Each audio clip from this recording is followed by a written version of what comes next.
پڑھیے وہ حدیث. ایک آدمی سفر کرتا ہے اور مسافر ہو کر کہیں جاتا ہے. اللہ کے نبی فرماتے ہیں کہ سفر میں اللہ مسافر کی دعا ضرور قبول کرتا ہے. لیکن یہ عجیب مسافر ہے، یہ سفر کرتا ہوا لمبا چوڑا پریشانیاں اٹھاتے ہوئے کسی دوسری بستی میں گیا. اذان کا وقت ہوا، وضو بنایا اور مسجد میں چلا گیا، نماز پڑھتا ہے، عبادت کرتا ہے. اس کے بعد اللہ تعالیٰ کو تنہائی میں پکارتا ہے، یا ربی یا ربی یا ربی، اے اللہ مجھے یہ دے، مجھے یہ دے، مجھے یہ دے. مسافر ہے، جانتا ہے حدیث ہے، اللہ کے نبی نے فرمایا مسافر کی دعا اللہ رد نہیں کرتا. یہ سوچ رہا ہے کہ اللہ میری دعا قبول کرے گا اس لیے کہ میں مسافر ہوں. یہ مسافر کہتا ہے یا ربی یا ربی یا ربی، اے اللہ مجھے یہ دے، مجھے یہ دے، مجھے یہ دے. اوپر سے آواز آتی ہے، اللہ فرماتا ہے میرے بندے میں تجھے کچھ نہیں دوں گا. اللہ ایسا کیوں ہے؟ میں نے ظہر میں بھی کہا یا ربی یا ربی، اے اللہ مجھے یہ دے، مجھے یہ دے. عصر میں بھی بولا، مغرب میں بھی بولا، عشاء میں بھی بولا. اللہ پوری رات میں نے اٹھا، تہجد کی نماز میں بھی میں نے تجھے پکارا لیکن میری مدد نہیں ہو رہی ہے. اللہ اب تو فجر کی نماز میں چلا آیا، اللہ مجھے یہ دے دے، مجھے یہ دے دے، مجھے یہ دے دے. اوپر سے آواز آتی ہے اے میرے بندے میرا نبی جھوٹا نہیں ہے، اس نے کہا مسافر کی دعا اللہ سنتا ہے لیکن میں تجھے دوں تو کہاں سے دوں؟ مطعمہ حرام ومشربہ حرام وملبسہ حرام وغذی بالحرام. او میرے بندے تو جو کھا کر آیا ہے وہ مال حرام تھا، جو کھا کر آیا ہے وہ حرام مال تھا. اے میرے بندے تو جو پی کر آیا وہ بھی حرام. مطعمہ حرام، تیرا کھانا حرام کا، تیرا پینا حرام کا. وَمَلْبَسُهُ حرام، تیرے جسم پر جو کپڑا ہے وہ بھی مال حرام کا، حرام کمائی سے تو نے خریدا ہے.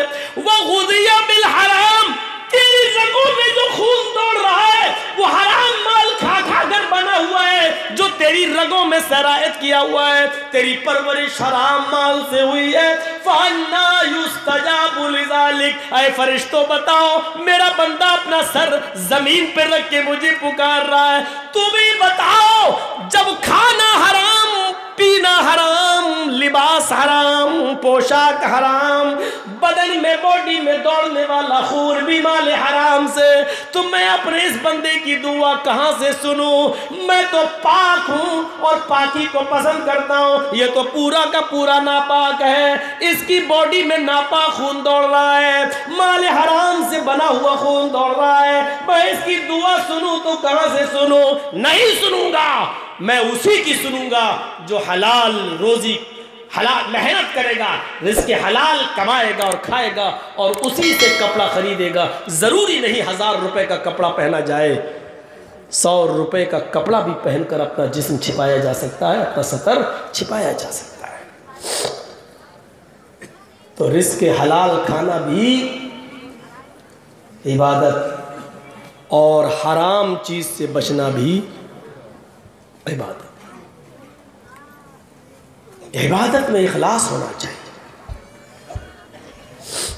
عبادت میں اخلاص ہونا چاہیے جب بھی ہو.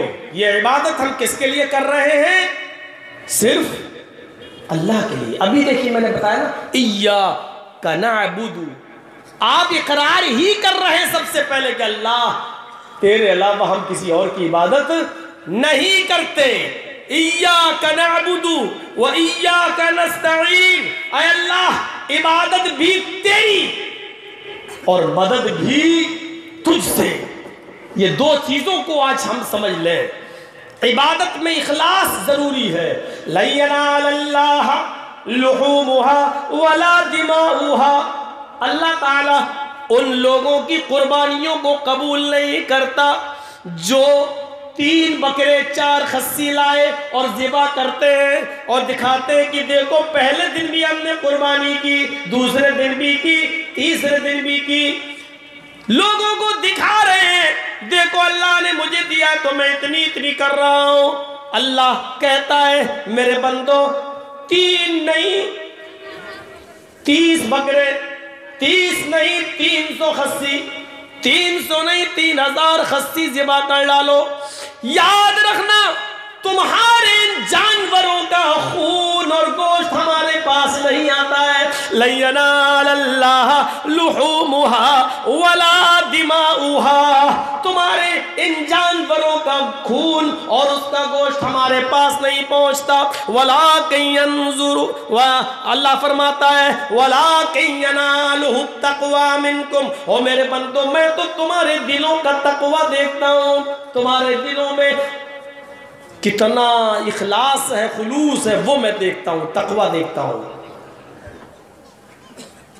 لوگ بیان کرتے ہیں نا، آپ نے بھی سنا ہوگا، اپنے علاقے میں بہت سی تقریریں ہوتی ہوں گی قربانی کے دنوں میں، تو کہتے ہیں کہ یہ حدیث لوگ بڑے شوق سے بیان کرتے ہوں گے کہ قربانی کا کتنا ثواب ہے، اللہ تعالیٰ ہر ایک بال کے بدلے میں ایک نیکی دے گا۔ مولانا لوگ بیان کرتے ہوں گے، جبکہ یہ حدیث صحیح ہے ہی نہیں۔ قربانی کے ہر بال کے بدلے میں ایک نیکی۔ صحابہ نے پوچھا اللہ کے رسول اگر بال نہ ہو، اون ہو تو، جیسے بھیڑ ہوتا ہے، میڈھا ہوتا ہے، اور اس پہ بال نہیں ہوتا تو اون ہو، تو اللہ کے نبی نے فرمایا ہر اون کے ایک ریشے کے بدلے میں ایک نیکی۔ یہ حدیث ہی نہیں صحیح۔ آپ خود بتائیے، میں غریب ہوں لیکن ایک خصی کرنے کی طاقت ہے میرے پاس، میں لے آیا۔ مولانا مجیب الرحمان صاحب بہت امیر ہیں، پیسے والے ہیں، یہ 4 بکرے لائے۔ اب میرے بکرے میں، میرے خصی میں بال، اگر ایک آئیڈیا بتا رہا ہوں، مان لیجئے 2 لاکھ بال ہیں، تو ہمیں نیکی کتنی مل رہی ہیں؟ 2 لاکھ۔ اور مجیب الرحمان صاحب کے 4 بکرے ہیں، ان کے 4 بکروں میں بال ہو گئے 8 لاکھ، تو ان کو 8 لاکھ نیکی مل رہی ہے۔ یہ عقل میں بھی نہیں آتی یہ بات۔ بال کی کوئی چیز ہے ہی نہیں۔ ہمارے یہاں خلوص ہے، ہم اللہ کے لیے کر رہے ہیں، اس لیے ایک ہی کی طاقت ایک کر رہے ہیں۔ مجیب الرحمان صاحب لوگوں کو دکھانے کے لیے کر رہے ہیں، دیکھو 4 کر رہے ہیں۔ تو اب 8 لاکھ بال کے بدلے میں 8 لاکھ نیکی تو چھوڑو، ایک نیکی نہیں ملے گی، کیونکہ تمہاری نیت خراب ہے، تم لوگوں کو دکھانے کے لیے کر رہے ہو، اللہ کے لیے نہیں۔ قد لگا دیا، یہیں پر رکاوٹ جاری کر دی۔ سنو، قربانی کرنے سے پہلے اتنا یاد رکھنا، کر رہے ہو خلوص ہے کہ نہیں، یاد رکھنا لَن يَنَالَ اللَّهَ لُحُومُهَا وَلَا دِمَاؤُهَا وَلَٰكِن يَنَالُهُ التَّقْوَىٰ مِنكُمْ، تم جو قربانی کر رہے ہو اس کا گوشت اللہ کے پاس نہیں جاتا، اس کا خون بھی اللہ کے پاس نہیں جاتا، اللہ کے پاس تو صرف تقوی جاتا ہے۔ تم کس تقوی سے، تم کس نیت سے قربانی کر رہے ہو، اللہ نیت کو دیکھتا ہے، نیت۔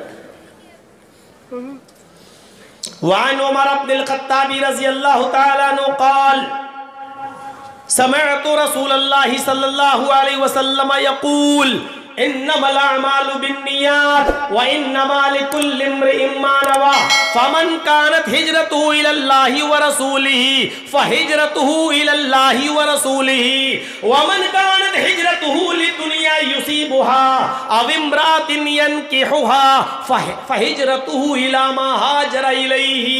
رواہ البخاری و مسلم، یہ حدیث بخاری اور مسلم دونوں کے اندر موجود ہے۔ حضرت عمر فاروق رضی اللہ تعالیٰ عنہ فرماتے کہ میں نے اللہ کے نبی سے سنا، اللہ کے نبی فرماتے انما الاعمال بالنیات، تم جو بھی عمل کرتے ہو